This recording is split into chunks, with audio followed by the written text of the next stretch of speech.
Un altar pagano que fue construido por los griegos fue nada más y nada menos que la herramienta que el mismo Pablo utilizó para predicar a Cristo. Lo que otros construyeron para opacar o para robar la gloria de Dios fue lo que Dios mismo usó para dar a conocer a Jesús. Pero bien, feliz de estar con todos ustedes una semana más. Hoy, ¿verdad? Sabemos que se acerca la Navidad. Un día muy especial para muchos de nosotros, para muchas personas, muy celebrado por muchos, pero muy, muy polémico para otros. Yo en lo personal no me había percatado de cuán polémico y cuánta controversia tenía este día. Les confieso que no tenía idea de cuán polémico podía ser para muchas personas.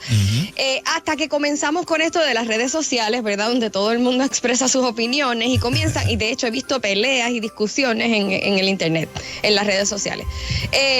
Por ejemplo, hay cristianos que tienen conflictos celebrando el 25 de diciembre por el hecho de que no consta que esa sea la fecha en que Jesús nació. Hay otros que no lo celebran porque esa fecha fue originalmente separada para la adoración a dioses paganos y eventualmente se usa la excusa del nacimiento de Jesús para continuar la tradición. Para ellos simplemente es una fecha, el 25 de diciembre es una fecha pagana. Están los cristianos que no celebran la Navidad porque la Biblia no habla de celebrar el nacimiento de Jesús, sino su muerte y su resurrección, y entienden que el nacimiento de Jesús no es lo importante aquí, y de hecho hay algunos que piensan que no es necesario ni siquiera enseñar ni predicar acerca de eso. Entonces están los cristianos que entienden que sí es importante reconocer y considerar el evento del nacimiento de Jesús y de cómo sucedió, y que independientemente de la fecha en que nació, no está mal designar un día para celebrar y conmemorarlo. Así es. Obviamente están aquellos que celebran la Navidad puramente por la fiesta y no les importa ni el nacimiento, ni la muerte, ni la resurrección, ni nada. Ellos simplemente están por el jolgorio, la comida y los regalos. En fin, hay un sinnúmero de posturas en cuanto a este tema y la mayoría tiene su punto válido. Por lo que yo no pretendo con este mensaje de hoy imponer nada con este mensaje, sobre todo porque miren lo que nos dice la Biblia en Colosenses 2:16. Dice, por tanto, nadie os juzgue en comida o bebida o en cuanto a días de fiesta, luna nueva o días de reposo.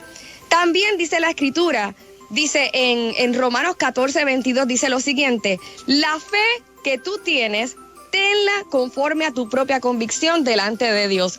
Dichoso el que no se condena a sí mismo en lo que aprueba.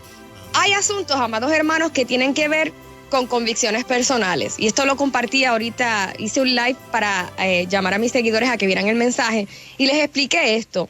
Hay asuntos que tienen que ver con convicciones personales, con nuestra conciencia individual delante de Dios. Por eso aquí, con este mensaje de hoy, yo no voy a tirarle a nadie, yo no voy a responder mensajes de personas que comiencen a pelear. De hecho, yo les exhorto a todos aquellos que nos siguen, que sí pueden dar su opinión con mucho respeto, porque toda disputa en cuanto a este tema es inútil, ya que todos van a tener, ¿verdad?, una conciencia en cuanto a este tema delante del Señor.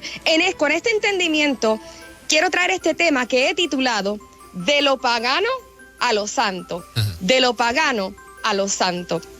Hace algún tiempo escuchaba al doctor Armando Alducín hablando de lo puntual del nacimiento de Jesús. Él dice que el que Jesús haya nacido en medio del auge del Imperio Romano y del Imperio Griego fue lo mejor que pudo haberle sucedido al Evangelio. Y yo me decía, ¿cómo es posible que el hecho de que Jesús naciera en medio del crecimiento de dos reinos tan paganos pudo haber sido una catapulta para el Evangelio? ¿Cómo es posible que de lo pagano al final salga promocionándose y exaltándose lo santo? Pues miren, ustedes han escuchado la frase de que todos los caminos conducen a Roma, ¿verdad? De hecho, yo creo que Magdiel ha hablado un montón de veces de esto. Pues esta expresión nace del hecho de que fue Roma quien abrió caminos y estableció caminos hacia todos los pueblos y naciones que ellos fueron conquistando. Este concepto de establecer rutas, pavimentar caminos, fue de Roma. Anteriormente la gente llegaba a otros lugares tomando la dirección que entendían mejor y ya. Pero Roma hizo caminos, hizo veredas fijas para llegar a esos lugares. Ahora, no es que solamente hicieron caminos para llegar a ciertos lugares, no, sino que usaban esos caminos para consolidar su poder. Y para amedrentar, para infundir temor a todos los pueblos que iban conquistando y transitaban por ellos. En las orillas de sus caminos, ellos crucificaban.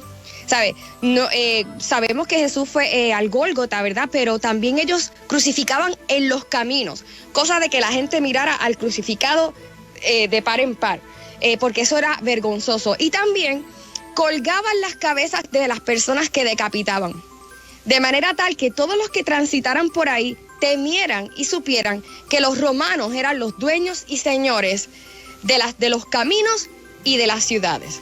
¿Ok?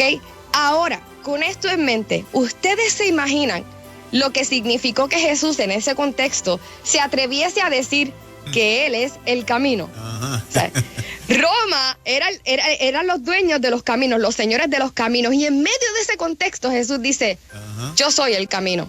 Qué bravo. Como que tomando eso en cuenta, ¿verdad? No se escucha igual. Ajá.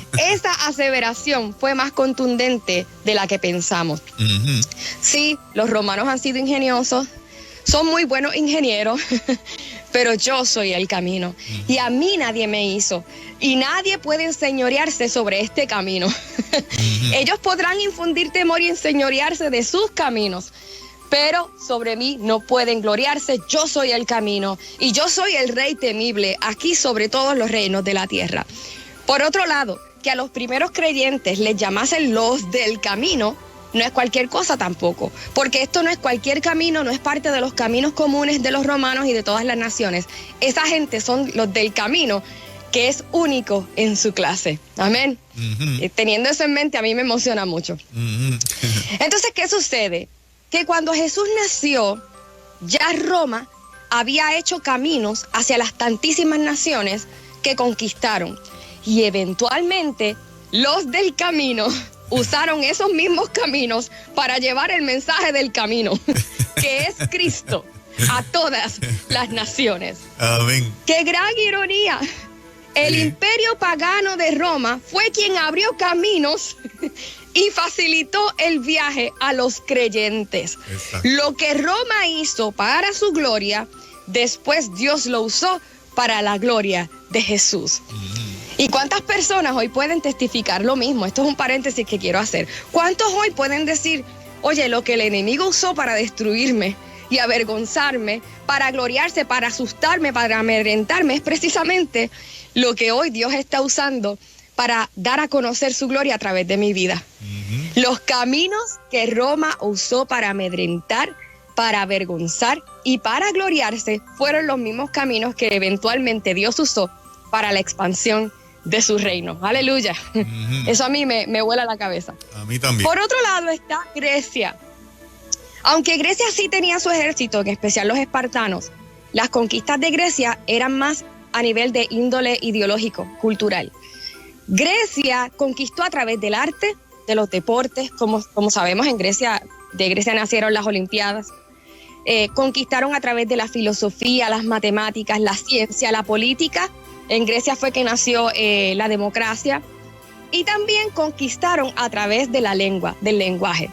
El griego se convirtió en la lengua más prominente y más usada en los tiempos de la iglesia primitiva, al punto de que muchos de los conceptos que hoy conocemos vienen del griego. Aún nuestra pronunciación del nombre de Jesús viene del griego. ¿Y qué sucede? Que gracias a que casi todos en los tiempos de la iglesia primitiva hablaban y conocían el griego, esto facilitó la propagación del mensaje de Jesús. Porque donde todos hablan el mismo lenguaje es más fácil compartir ideas y compartir la fe. Y esto sin contar en cómo las artes, el teatro, la música han aportado a la difusión del mensaje del evangelio. Es decir, todo lo que pudo haber nacido o se desarrolló en estos pueblos paganos, al final sirvió para que el mensaje de Jesucristo fuese anunciado. Lo que entonces me ha llevado a considerar lo que ha sucedido con esto de la celebración del nacimiento de Jesús el 25 de diciembre. Y quiero compartir lo siguiente. Ahí estamos ahí. Originalmente, el 25 de diciembre se celebraban las fiestas paganas que conmemoraban el solsticio del invierno del hemisferio norte, como es el caso de los celtas, lo tienen allí en su pantalla. Y los nórdicos, aquellos que nos ven por Facebook, ¿verdad? Tienen esto en pantalla. Los celtas y los nórdicos llamaban a esta celebración el Yule, que no sé si Yule o Yule, porque se escribe con Y-U-L-E, que es una fiesta invernal del norte de Europa que celebraba el nuevo ciclo quemando troncos adornados con cintas.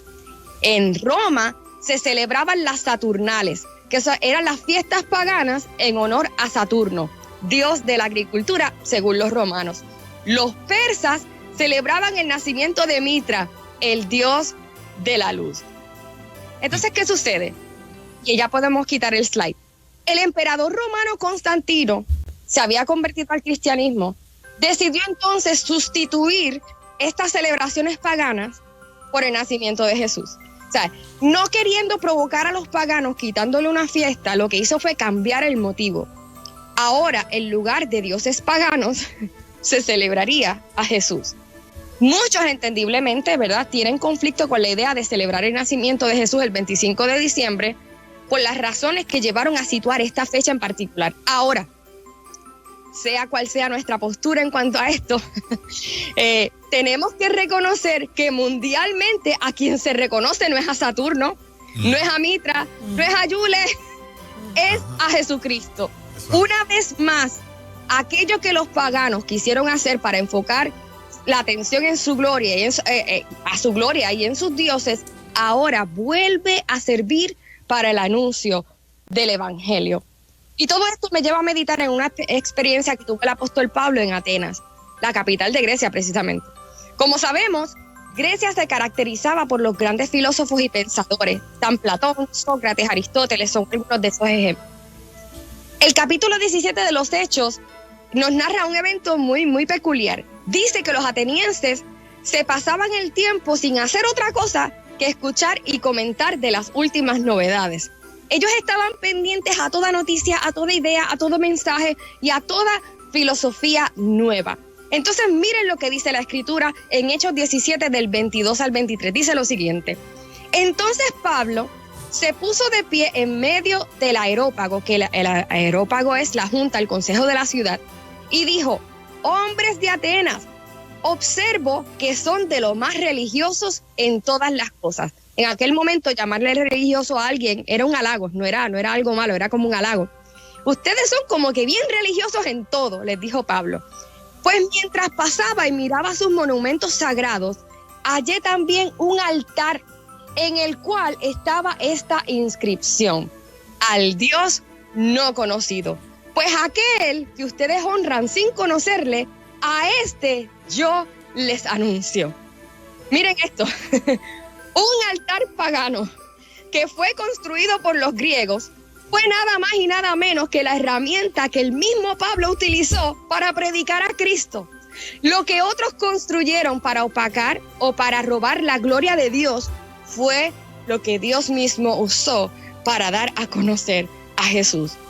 Probablemente alguno pudiera pensar: Lorel, pero es que hay gente que celebra la Navidad o el nacimiento de Jesús, pero no le conoce ni le adora de verdad. Esto hace que la celebración sea vana y no tenga verdadero sentido. Pero miren esto otro que sucedió con Pablo. En una ocasión, estando en la cárcel, expresó lo siguiente en Filipenses 1:8. Miren lo que dice: algunos a la verdad predican a Cristo aún por envidia y rivalidad, pero también otros lo hacen de buena voluntad. Estos lo hacen por amor, sabiendo que he sido designado para la defensa del evangelio. Aquellos proclaman a Cristo por ambición personal, no con sinceridad, pensando causarme angustia en mis prisiones. Entonces, ¿qué? Que de toda manera, ya sea fingidamente o en verdad, Cristo es proclamado, y en esto me regocijo, que sí que me regocijo y me regocijaré. Quizás había personas que usaban a Jesús como excusa, ¿verdad?, para celebrar sus reuniones cuando realmente no conocían a Jesús. Otros quizás lo usaban para adquirir la popularidad de Pablo, para darle por la cabeza a Pablo. Miren que él dice: algunos lo hacen para causarme angustia, porque hay gente así que no creen en Jesús, pero tienen envidian la popularidad y envidian los dones y envidian el poder, ¿verdad? Sin embargo, él insiste y dice, no importa cuál sea la excusa aquí, no importa la excusa que ellos tengan, si son verdaderos creyentes o no. Por mi parte, yo me gozo y me gozaré de que al final Cristo es anunciado. Nada de lo que los religiosos o los envidiosos hagan y nada de lo que los paganos inventen podrá tomar el lugar de la gloria de Dios en la tierra y no puede tomar la gloria tampoco ni en los días del calendario. Él es el dueño de todos los días en mi calendario y en el calendario del mundo. Y hoy quiero cerrar trayéndoles lo siguiente. A lo mejor, igual que sucede con algunos días del calendario, el mentiroso o el pagano ha venido a adueñarse de una fecha en nuestra vida. Porque esto no solo se trata de que porque se inventó lo del 31 de octubre, por lo del 25 de diciembre, anteriormente con todos estos dioses paganos, no. Se trata de que igualmente el mentiroso ha venido a adueñarse de días en nuestro calendario. Hay una fecha en tu vida y la ha marcado como el día del divorcio. Fíjense, porque esto no solamente sucede en el calendario mundial, sucede con el calendario nuestro, personal. Quizás el enemigo ha venido a marcar este día como el día de tu divorcio. Tú conoces que hay una marca en tu calendario como el día de tu fracaso profesional, el día de tu caída moral, está ahí. Y cada año cuando viene ese día tú te sientes deprimida, deprimido, y tú dices, ok, este día fue que mi esposo me dejó, este día fue que mi padre me abandonó. Y cada vez que se repite ese año, tú lo celebras, pero con un aniversario de dolor y de pérdida. Porque viene el mentiroso y dice, yo marqué ese día es mío, ¿verdad? Mas hoy yo vengo a recordarle a todos ustedes, y me conmueve mucho lo que el Espíritu Santo quiere traer hoy, que aunque Roma abrió y atemorizó con sus caminos, Jesucristo es el camino. Él sigue siendo el camino. Aunque los griegos dominaron la lengua, Jesucristo es el verbo eterno. Aunque los paganos marquen sus fechas en el calendario, a Cristo y solo a Cristo le pertenece el 25 de diciembre y también el 31 de octubre, el 2020, el 2021 y lo que queda por venir. Todos los días son de Él y le pertenecen. Jesucristo, amados hermanos, es el anciano de días y es digno de ser celebrado todos los días. Este no es el día de tu divorcio, este no es el día de tu fracaso profesional, este no es el día de conmemorar cuando aquella me dejó, cuando aquel dijo aquello. No, este no es el día de tu vergüenza, este no es el día del luto, este es el día que hizo el Señor para gloriarse sobre este día y levantar nuestra cabeza. Por cuanto Él ha levantado nuestra cabeza, por cuanto Él es el anciano de días, este día y todos los días de nuestra vida son del Señor y Él es digno de ser celebrado, anunciado y glorificado para siempre. Amén, amén. Adoración backstage. Wow.